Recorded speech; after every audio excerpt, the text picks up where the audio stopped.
This is OwlUp, where learning happens in minutes, not hours. For a deeper journey, explore all our courses at owlup.co. Now, let's dive in.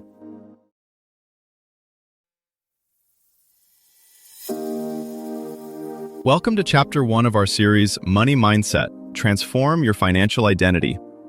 In this episode, titled Your Money Story, Inherited Beliefs and Patterns, we'll explore how your personal money stories shape your financial decisions and where those beliefs originally come from.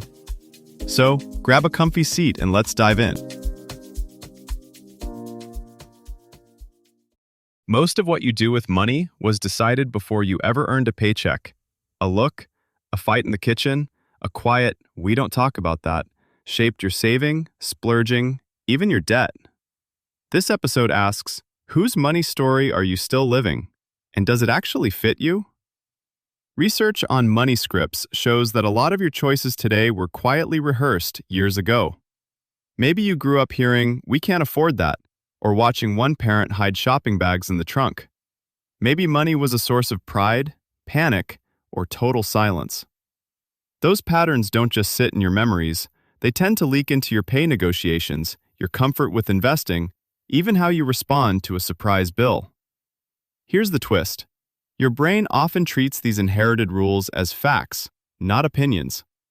If your childhood home linked wealth with greed, you might subconsciously sabotage higher income.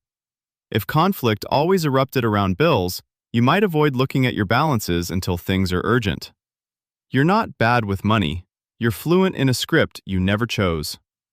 In this episode, we'll surface those old lines, examine who wrote them, and decide which ones you want to keep. Some scripts are obvious, like a parent warning, "rich people are selfish." Others hide inside small moments. Who held the bills? Who apologized for spending? Who got called responsible or bad with money? Research shows your brain weighs those emotional memories more heavily than dry facts, which is why a market crash at 12 can still shape your investing at 42. You might be following a script that once protected your family, avoiding risk, hoarding cash, never asking questions, even though your life, income, and options are completely different now. Today is about updating the cast and the plot. Think about how differently two siblings can turn out with money, even in the same house.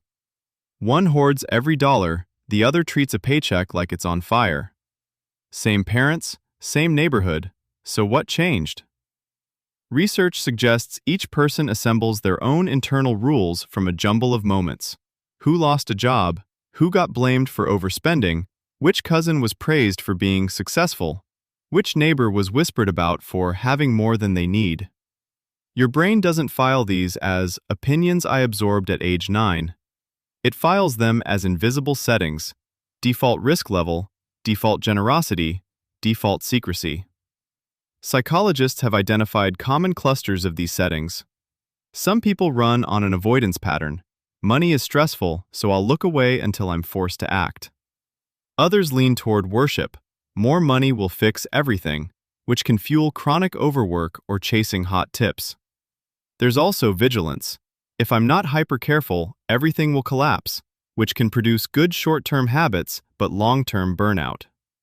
You might recognize pieces of each, stitched together from different caregivers or phases of your life. Economic research adds another layer. Early experiences don't just color feelings, they change behavior in measurable ways. Malmandeer and Nagel's work shows that a rough market in your youth can still be nudging you away from investing decades later, even when you know better.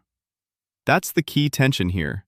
Financial knowledge often sits on top of older emotional code. You might fully understand compound interest and still keep excess cash in a checking account because investing feels like gambling. Family silence plays a role too. When only 23% of adults say money was openly discussed growing up, it means most people had to guess. And when children are left to fill in blanks, they usually plug in fear.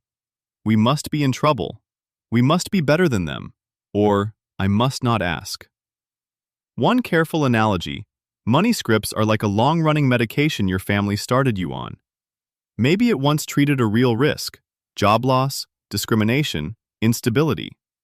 but dosages that helped your parents might be giving you side effects: under-earning, chronic anxiety, or chaotic spending. The goal isn't to blame the prescription, it's to review whether it still matches your current health. One person grows up in a house where takeout was a rare, big treat, reserved for birthdays or paydays. As an adult, she feels a jolt of guilt every time she orders delivery, even though it easily fits her budget. Another watched a parent soothe every bad day with online shopping. Now he finds a tough work meeting mysteriously ends with 3 packages on the doorstep. Neither sat down and decided, food is a luxury, or spending is comfort. Yet those patterns quietly run in the background. You can also see this in how couples clash. One partner feels physically uneasy if the checking account dips below a certain number, not because of today's reality, but because low balance once meant collection calls. The other resents any talk of cutting back, hearing it as, "we're failing," echoing old shame from growing up the poor kid at school. Notice how these reactions feel like reflexes, not choices. That's your cue there's an older storyline at work, still directing today's decisions. A quiet shift is coming. Your money behavior may soon be mapped as precisely as your credit score.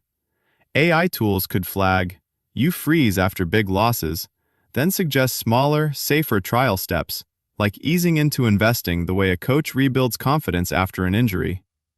As trillions move between generations, families who surface their stories early may turn awkward talks into a kind of design session. Which patterns earn a promotion? Which finally retire? The point isn't to erase your past, it's to add chapters. You can keep the parts that kept you safe and still write braver scenes, asking for a raise, testing investing with tiny amounts, or setting boundaries with family. Like rearranging furniture in a familiar room, small shifts in how you relate to money can reveal space you never knew you had. To go deeper, here are 3 next steps. Grab a money autobiography worksheet like Barry Tesler's Money Story Reflection, search her name plus worksheet, and spend 15 minutes answering the prompts specifically about the first time you saw a parent stressed, secretive, or controlling about money. Listen to Ramit Sethi's I Will Teach You to Be Rich podcast episode featuring couples arguing about being bad with money, and pause to note which phrases sound like things your family said about spending, saving, or debt.